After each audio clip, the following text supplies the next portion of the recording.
Title: Ashes of the Eclipse Timeframe, 147 years after the fall of Vorticai Place, the galactic fringe. Beyond known space, the galaxy had moved on. The Jedi had rebuilt themselves, smaller but wiser. The Sith, fractured beyond recognition, survived only in cults and ancient bloodlines. The memory of Korin had faded from official histories filed under mythic intervention or apocryphal Jedi lore. But not everyone forgot. On the edge of explored space in the ruined sector of Keltran's halo, explorers found a world untouched by time blackened, scorched, yet humming faintly with power.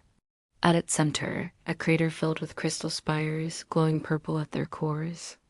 The locals called it the grave of the sealed one, and buried deep inside, something still alive. The awakening, it began with Force-sensitive children dreaming of violet fire, of a man with gold eyes, not Sith, not Jedi, who walked through shadow and called their names, not to lure them, but to warn them. A new darkness was coming, one not born of the Force, but beyond it. The null-born creatures immune to the Force, forged from the echo of Zaldrith's banishment and the collapse of the Eclipse. They came wearing faces, not masks faces. Old ones, familiar ones, including Korin's, but when they bled, it wasn't blood. It was memory. Something had stolen his image, but not his essence. That still slept, deep, waiting, Project Revenant. In secret, the Jedi Council authorized an operation called Project Revenant.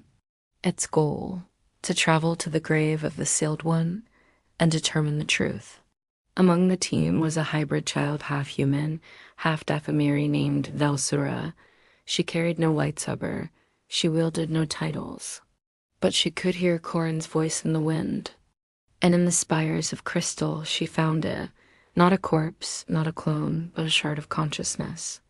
Preserved in a prism of nullstone, still burning, still alive, Korin had not died. He had become something else. The return, when the Nullborn attacked the Jedi homeworld of Selim, the sky itself cracked.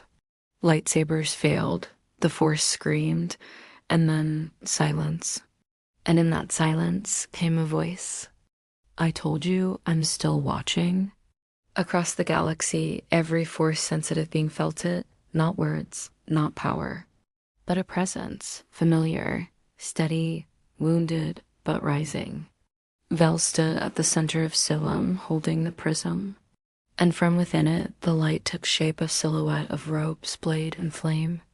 Korin reborn not in flesh, but in will, a Force imprint, a guardian spirit. He spoke no grand speech, only this: I'm not a god. I'm not a Jedi, I'm just not done yet. And then he led the charge. A ghost made of willpower, memory, and fury. The first strike of the Grey Flame Rebellion. Legacy renewed now. Across the stars, a new order rises. Not Jedi, not Sith. They walk both paths. They don't wear robes. They carry no banners. They carry violet sabers and burn with fire that never dies. They are the children of Eclipse, and they call themselves the Dasburn.